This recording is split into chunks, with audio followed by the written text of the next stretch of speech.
കണ്ണൂർ കണ്ണാടിപ്പറമ്പിൽ ഗണഗീതം തടഞ്ഞ സംഭവം ക്ഷേത്രങ്ങൾ RSSന്റെ ഓഫീസ് അല്ലല്ലോ എന്ന് കെ രാഗേഷ്. ഗണഗീതം RSSന്റെ ഓഫീസിൽ പാടിക്കോ, ക്ഷേത്രങ്ങളിൽ പാടിയാൽ ജനങ്ങൾ തടയുമെന്നും CPIM കണ്ണൂർ ജില്ലാ സെക്രട്ടറി കെ രാഗേഷ് പറഞ്ഞു. ക്ഷേത്രങ്ങൾ RSSന്റെ ഓഫീസല്ലല്ലോ, RSSന്റെ ഓഫീസല്ലല്ലോ ക്ഷേത്രങ്ങൾ. ക്ഷേത്രങ്ങൾ വിശ്വാസികളുടെ ഇടാണ്. RSSന് വിശ്വാസമായിട്ട് എന്താ ബന്ധം? RSS വിശ്വാസിയുടെ കൂടെയാണ്. വിശ്വാസിയുടെ കൂടെയാണെങ്കിൽ ലോകം കണ്ട ഏറ്റവും വലിയ രാമഭക്തനല്ലേ മഹാത്മാഗാന്ധി. ആ മഹാത്മാഗാന്ധി എന്തിനാണ് കൊലപ്പെടുത്തിയത്? ചുണ്ടിലെപ്പോഴും രാമമന്ത്രല്ലേ മഹാത്മാഗാന്ധിയുടെ. ഗാന്ധിജിയെ കൊന്നെന്തിനാ? വിശ്വാസമില്ലാത്തതുകൊണ്ട്. RSS ചെയ്യുന്നെന്താ? അവര് വിശ്വാസത്തെ രാഷ്ട്രീയ ആവശ്യത്തിന് വേണ്ടി ഉപയോഗിക്കുകയാണ് ചെയ്യുന്നത്.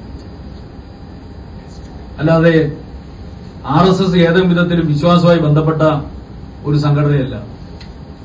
വിശ്വാസവുമായി ബന്ധപ്പെട്ട ഒരു സംഘടനയായിരുന്നുവെങ്കിൽ ശബരിമലയില് അയ്യപ്പ സംഗമം സംഘടിപ്പിച്ചപ്പോ RSSന്റെ വക ഒരു അയ്യപ്പ സംഗമം നടത്തിയില്ലേ? അതില് സന്യാസി വേഷധാരിയായ RSSകാരൻ നടത്തിയ പ്രസംഗം എന്താ? വാവര് സ്വാമി തീവ്രവാദിയാണ്. അത് വിശ്വാസമാണോ? വിശ്വാസത്തെ രാഷ്ട്രീയ ആവശ്യത്തിന് വേണ്ടി ഉപയോഗിക്കുക, വിശ്വാസത്തെ ഉപയോഗിച്ചുകൊണ്ട് വർഗീയത ഉണ്ടാക്കുക, ആ വർഗീയമായി ജനങ്ങളെ ഭിന്നിപ്പിക്കുക, ജാതി ഉപജാതി സഖ്യങ്ങളെ വർഗീയമായി ഉപയോഗിക്കുക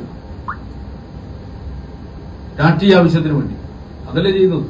വിശ്വാസമായിട്ട് എന്താ ബന്ധം? RSSന് വിശ്വാസമായിട്ട് ഒരു ബന്ധമില്ല.